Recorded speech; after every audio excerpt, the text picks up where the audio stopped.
He said he thought Dillon Gabriel was a little bit better. Y'all, chill out.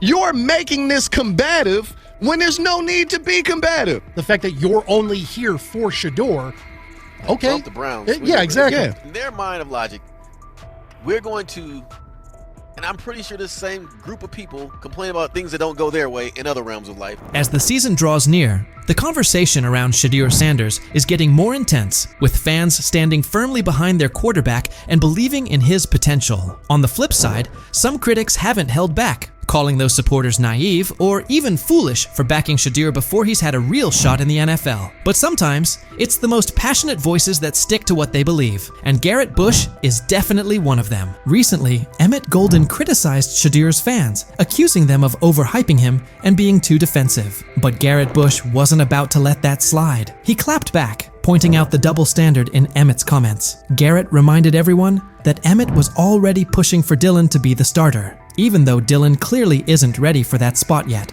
Garrett's point came through loud and clear. There's no reason to boost other quarterbacks just to downplay what It's sad.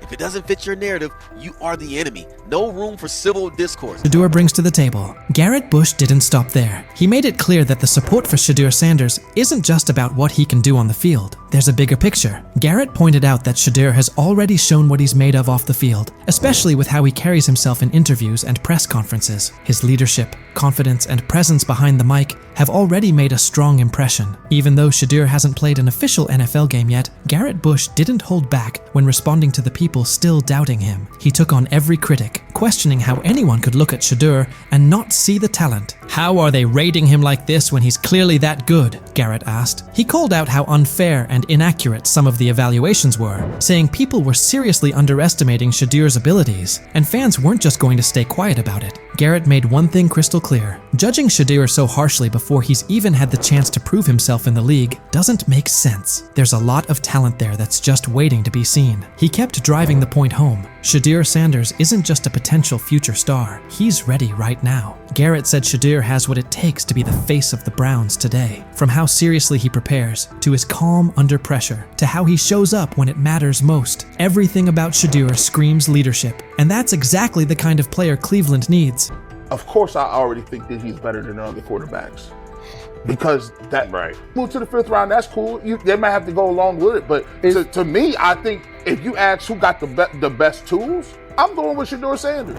Garrett Bush didn't mince words. He made it crystal clear. If anyone comes after Shedeur Sanders' fans without a good reason, they're going to get the same kind of pushback they're seeing now. No filters, no holding back. Garrett wasn't backing off, and he made sure everyone knew just how real the loyalty and dedication of Shedeur's supporters are. He understood that this fan base isn't just rallying behind Shedeur because of his talent on the field. They believe in his character, his grind, and the idea that he can lead Cleveland into a better future. That support runs deep. Not long ago, Colin Cowherd also decided to take a jab at Shedeur Sanders and his fans, and what he said definitely raised eyebrows. Colin went beyond just sharing an opinion. He challenged Shedeur's supporters, telling them to defend him the same way they had for guys like Baker Mayfield and Deshaun Watson on Reddit. But this wasn't some offhand take. Colin took it further, targeting everything Shedeur had worked hard to build. His words didn't feel like simple criticism. They came off as straight-up disrespect toward both the player and the people backing him. Colin's remarks weren't just about Shedeur's game. They were a direct hit on the commitment and belief his fan base continues to show. 100 miles an hour. Yep. All you fanboys, go ahead. Manziel, Baker, Deshaun Watson, defended it to the hilt on your Reddit account. Sorry. After Colin Cowherd made his bold remarks, it didn't take long for the backlash to roll in. Fans weren't about to let that kind of disrespect slide, especially after he came so hard at Shedeur Sanders and the people who support him. The response on social media was fast and intense, with fans speaking out loudly about how upset and frustrated they were. Colin had to face serious heat for what he said, and it quickly became clear that his shots at Shedeur weren't something fans were going to just brush off or forget. Sharing an opinion about a player's talent or potential is one thing. That's part of what makes sports fun to talk about. Everyone's entitled to their own take, and discussions around player projections are nothing new. But going as far as mocking an entire fan base and calling them dumb, that crosses a line. Critiquing Shedeur's performance is fair game, but insulting the people who believe in him, that's a whole different story. Fans put in time, energy, and emotion into rooting for their favorite players, especially someone like Shedeur, who's already shown so much potential. Calling that kind of loyalty dumb isn't just rude, it completely misses what sports fandom is all about. These fans aren't blindly following someone. They see the work Shedeur puts in, they see the future he could have, and they stand behind him because they truly believe in what he can become. Mocking that belief takes away from the heart of being a fan. People care deeply about Shedeur Sanders, not just for what he can do on the field, but for what he represents. For a lot of fans, this isn't just about football. It's about hope. It's about seeing someone lead their team with strength and determination. The idea of Shedeur stepping up as Cleveland's starting QB isn't just some random dream. It's something fans are emotionally tied to. They want to see him succeed, grow, and become the player they know he's capable of being. For many, the connection goes beyond football. It's personal. It's about loyalty, belief, and holding on to the idea that better days are ahead with Shedeur leading the way. Let me go play once again with your little ground. Shedeur Sanders. Shedeur Sanders is all about the hustle, and he's clearly not taking his foot off the gas anytime soon. Even in the offseason, he's locked in. He was recently seen in Miami, completely focused and getting ready for what might be the biggest test of his football journey so far, a four-man battle for the starting quarterback spot. The buzz around him is real, and with so much on the line, Shedeur isn't just showing up, he's showing up with intention, making it obvious he's determined to earn that role. Amid all the talk and debate around Shedeur Sanders, Garrett Bush has stepped up as one of his most outspoken supporters, not just for the player himself, but for the fans who've stood by him. A lot of those fans have taken heat from critics who label their support as blind or misplaced. But Garrett's not just defending Shedeur's skill set. He's standing strong for the fans who truly see something in him. His sharp responses to voices like Emmett Golden aren't just about defending Shedeur, they're about protecting the loyalty and passion of the fan base. Garrett gets that Shedeur's supporters aren't just tagging along for the ride. They see leadership. They see someone who puts in the work, both on and off the field. Their passion comes from real belief in his vision, in his drive, and in the idea that he has what it takes to lead their team forward. Garrett Bush has made his position clear. He's not going to sit quietly while fans are mocked for standing by their guy. His support goes beyond Shedeur. It's about honoring the commitment and spirit of those who believe in him. In a time when fandom often gets dismissed or questioned, Garrett reminds everyone that this kind of connection between a player and their fans is bigger than just wins and losses. It's about belief, it's about unity, and it's about backing someone who represents something greater. So, what's your take on Shedeur Sanders and the fans who are all in on his journey? Do you believe in what he brings to the table? Or do you think the hype's getting ahead of the reality? And if you're still unsure, how do you view the energy surrounding Shedeur and the people who support him? Jump into the comments and let us know where you stand. But if you're the National Football League, okay, clearly it's not about talent anymore. It's about something else. And I'm going to tell you, I spent a large amount of the last 24 hours thinking about nothing more than I was thinking about collusion. The $50 million robbery of Shedeur Sanders. Because that's what I just witnessed.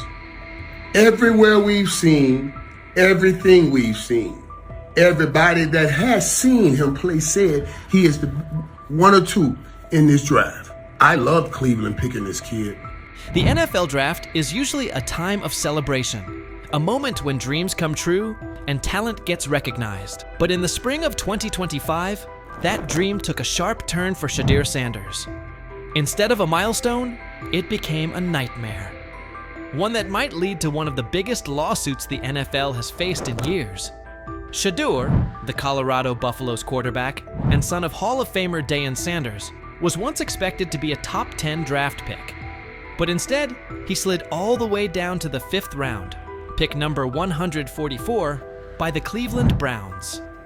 Now, quiet speculation has grown into loud conversations. Reports say the Sanders family is getting ready to take legal action against the NFL and several team owners, accusing them of collusion, defamation, and causing long-term financial harm. And the more you look into it, the more complicated it seems. From the outside, Shedeur's sudden drop in the draft doesn't add up. What we're looking at is a convergence of a lot of history falling into one weekend. There's a history of the NFL and their ideas about protecting the shield and what they feel like. There's histories of the Sanders, history of the quarterback, which makes this really complicated and pretty much impossible to find one specific answer about why Sanders fell. He was probably already a fringe first-round pick, so some of the mock drafts were wrong. There's probably some owners out there who wanted to humble him and Sanders, and then there's just the talent that was there.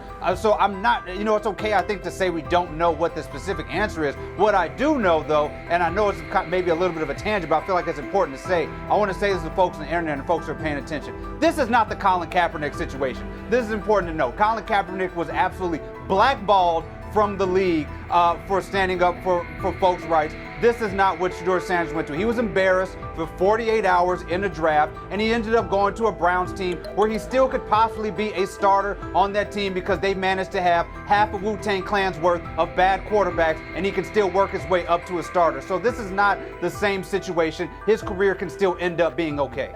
Shedeur Sanders led the entire NCAA in completion percentage with an impressive 74.1%, broke several school records, and was right at the center of what many called the most talked about college football storyline in the last 20 years. With months of hype suggesting he wouldn't fall past the early second round, the expectation was clear. But instead, he had to sit through 3 painfully long days. Then came pick number 144, a moment that quickly went viral for all the wrong reasons. The cameras at his private draft party cut away. The champagne never even got opened. The room went completely silent. Deion Sanders didn't hold back afterward. According to those close to him, he was furious, allegedly saying, "This league just blackballed my son." At first, it sounded like a heartbroken father speaking out, but not long after, the leak started. Because how in the hell does 32 teams in the National Football League pass on a quarterback that was universally recognized one of the top 3 quarterbacks in the country entering this draft, and 32 teams passed on him? Not once, not twice, not 3 times, but 4 different times they passed on him. How the hell does that happen? 4 rounds. It doesn't happen to a quarterback. We've never seen anything like this before. We've seen guys drop because of injuries. We've seen guys drop because of off-field issues, but we've never seen a quarterback projected to be a top 20 pick, universally recognized one of the top 3 quarterbacks in the draft, projected to be a first rounder, in all likelihood a safe bet of a late first rounder, and drop literally to the 5th round. We haven't seen anything like that. So a lot of times when you go to these combine meetings, teams give you things to challenge you. Teams will have a player's worst plays ready for him, and they'll show him his worst plays and say, "Hey, why don't you explain them?" And Shedeur apparently didn't take to it well. And at one point, one of the few teams that actually was interested in him said, "Well, what do you make of this really bad play?" And Shedeur said, "Maybe I'm not the guy for you." That's not the answer. Another moment, what they do during the film and the combine and the meetings is teams will install mistakes intentionally planted in the install, and they want you to catch them. Shedeur didn't, and when a coach called him out, once again, it didn't sit well. It's like, bro, there's not many teams needing quarterbacks, especially since Pittsburgh appears to have a deal with Aaron Rodgers and Tennessee's getting Cam Ward. So you're down to the Giants, who were not interested at all, and Cleveland, who traded out of that 2 spot because clearly they were looking for next year's class like the Rams are. Based on internal messages uncovered by a private investigator working with Shedeur Sanders' legal team, messages that haven't been made public yet but are currently being looked into by several independent news outlets, it looks like a few NFL team owners may have raised red flags about the media frenzy and the branding baggage tied to Shedeur. Even more concerning, there are reported claims that some team ownership groups were having behind-the-scenes talks, quietly advising each other to steer clear of drafting Shedeur unless they absolutely had no choice. People close to the Sanders camp say these private conversations even mentioned things Deion said back during Super Bowl week. Those blunt interviews where Coach Prime made it clear they would call the shots and wouldn't play for certain teams. Basically, they were following the same playbook Eli Manning used. Will you step in Eli Manning like, Deion Sanders like, to the point where like you told him, "Hey man, I ain't taking that psych test with the Giants. I followed you after that. I said I wasn't taking it either." Will you step in and do some of that if it's the wrong organization and say he ain't going there? Yeah, but I'm not going to do it publicly. I'll do it privately. This time around, though, the league supposedly answered with a wall of silence and behind-the-scenes sabotage. According to insiders, the upcoming lawsuit is expected to claim that the NFL worked together to hurt Shedeur's draft stock, not because of his skills, but because of how things looked in the media, internal politics, and bruised egos. If they played the cards and picked him up in the 5th round, but I surely would like to know how they knew he would still be there in the 5th round. I've been on that stage for years and years and years. I've never seen them position the cameras in position, give forewarning about who's about to be drafted. I wonder if Cleveland got a call from somebody in the NFL saying, we got to draft this kid. You just robbed this young man of $50 million. And it wasn't on his playing ability. Wow. Shame on you. Primetime Deion Sanders' natural bravado, coupled with that of his son. They say that the whole interview process wasn't that impressive. When he showed up at the NFL scouting combine and refused to work out, that hurt him. The interview process while he was there hurt him, etc., etc. You know what, y'all? I get it. It makes perfect damn sense if he's drafted in the 2nd round. It's the fact that he fell to 5th that's alarming. After the draft, analysts on Fox Sports tried to make sense of the slide. Some said Shedeur wasn't a once-in-a-generation type of player. Others questioned his intangibles or pointed to the so-called baggage he brought with him. But instead of cooling things down, those comments only added fuel to the fire for Sanders' legal team. They're asking, how does a quarterback with a higher completion percentage than the #1 overall pick fall more than 130 spots? Why did draft experts rate him so highly, yet not one NFL GM publicly pushed back when he slid? From the Sanders camp's point of view, this wasn't just a case of a poor team fit. It looked more like a deliberate effort to send a clear message. Players don't get to control their future. That power belongs to the league. And nothing seemed to capture that message more clearly than Colin Cowherd's widely shared line: "Nobody wants a celebrity backup quarterback." According to sources, that quote is already being looked at closely by attorneys and has shown up in early versions of the legal filing.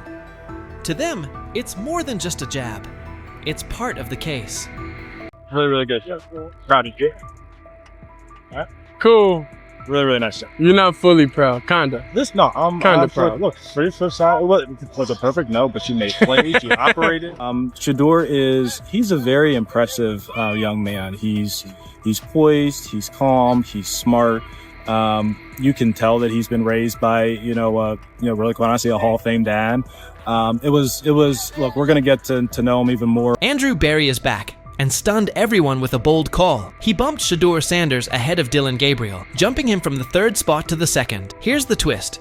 Berry is all in on Shedeur, and it's intentional. He was the one inside the Browns organization who pushed for Shedeur to join the team. We saw the signs in the preseason. Berry clearly wanted Shedeur Sanders to break through and succeed in the NFL. In regards to Shedeur and Deion's not going to interfere. Deion's not going to be calling the coach. Deion's not going to be commenting about Shedeur while he's in Colorado. Lou, I think there's a lot of just fake news out there. All spring, Andrew Berry zeroed in on Shedeur Sanders. His initial plan was to get him in the 1st or 2nd round. When the board didn't break that way, you could see the urgency. By round 5, Berry pushed the issue. He pressed the Haslams to greenlight the pick and bring Shedeur to Cleveland. His pitch covered more than arm talent and processing speed. He emphasized Shedeur's market presence and ability to lift the franchise's profile. That combination sealed it, and the Browns made the move. From there, Shedeur quickly became one of the team's most visible figures, which many around the league expected.